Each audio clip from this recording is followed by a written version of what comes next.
Tips makan nasi agar kita bisa konsumsi dan tetap sehat. Sebenarnya ini adalah sesuatu hal yang kecil ya, tetapi kalau kita tidak memperhatikan berkaitan dengan nasi putih, itu justru akan menjadi counter attack atau serangan balik bagi tubuh kita. Kenapa? Karena nasi putih adalah nasi atau makanan pokok orang Jawa. Pasti menggunakan nasi. Kenapa saya berbicara demikian? Karena saya punya klien yang asal-asal makan nasi putih tanpa memikirkan efeknya. Nanti saya ceritakan. Dan lucunya dia sampai diare begitu. Dia bercerita kalau dia sering makan nasi panas. Ada ini beberapa kalinya ada sering makan nasi panas. Dalam keadaan panas dia tuh suka banget gitu loh. Ya, katanya enak gitu. Dan ada yang suka makan nggak suka ya, maksudnya dia itu makan nasi yang sudah apa namanya, kalau mambu itu bahasa Indonesianya apa ya, mambu. Sudah bau gitu loh, sudah basi begitu. Dan akhirnya dia diare dan sakit. Nah, ini sebenarnya hal kecil dan saya kira orang-orang sebenarnya, orang tua ya biasanya tahu, tapi kalau anak muda biasanya tidak memikirkan ini. Apalagi anak sekarang itu lebih bangga dan lebih suka dengan makan makanan junk food, dan bukannya saya melerai, tidak, tetapi saya lihat begitu dia makan makanan cepat saji, makan steak dan lain-lain.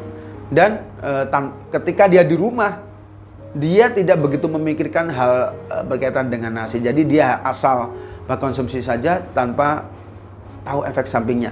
Jadi ada beberapa hal yang menjadikan nasi itu kurang baik dikonsumsi, yaitu ketika panas. Salah satunya ketika panas.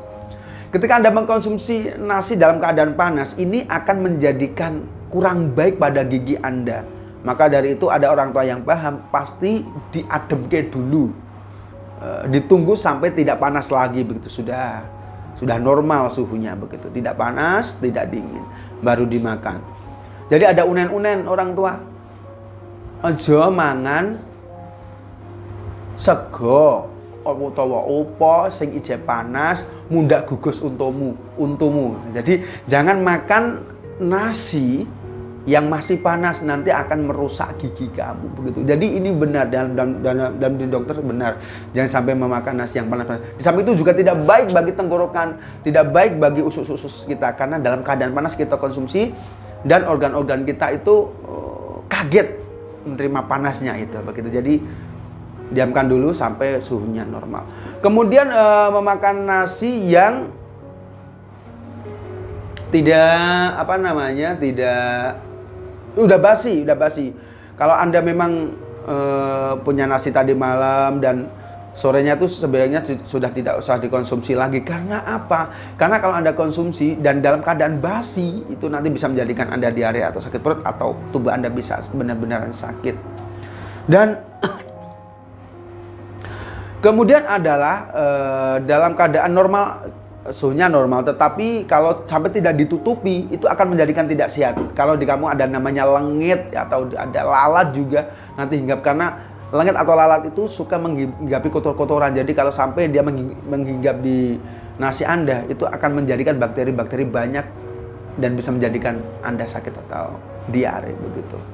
Dan itulah beberapa hal yang perlu diperhatikan berkaitan dengan nasi putih supaya tetap sehat. Dan tipsnya adalah Anda harus memakan nasi dalam keadaan suhunya normal. Jangan sampai panas, jangan sampai dingin. Dan insya Allah ini akan menjaga nasi putih tetap sehat dan baik untuk dikonsumsi. Kalau cepat-cepat Mas Haji, usahakan tetap dalam usaha normal. Jangan buru-buru. Karena dalam Islam makan buru-buru itu tidak baik. Gitu. Udah paham apa yang saya sampaikan? Dan semoga ini bermanfaat bagi Anda. Dan terlebih lagi adalah ketika Anda mempunyai bayi atau balita, punya anak, kalau sampai memberikan makan nasi kepada anak Anda, jangan sampai yang panas-panas. Intinya usaha, maksud saya suhunya yang stabil, jangan panas, jangan dingin. Dan sampaikan apa yang perlu Anda sampaikan. Misal anak Anda suka makan yang suka makan yang panas-panas, atau tidak tahu mengenai makan yang basi. Anak kecil kan tidak tahu, itu perlu Anda sampaikan. Nah, makan yang panas itu akibatnya begini, makan yang basi itu Anda begini. Usahakan makan nasi yang sudah suhunya stabil, Anda baru makan menggunakan lauk, menggunakan sayur-sayuran, nanti setelah itu makan badannya. Nah, ada yang perlu saya sampaikan kepada anak Anda. Dan insya Allah ketika anak Anda sampaikan hal-hal yang baik, hal yang positif seperti ini, insya Allah nasi baik Anda konsumsi dan akan bermanfaat bagi tubuh Anda dan Anda tetap sehat.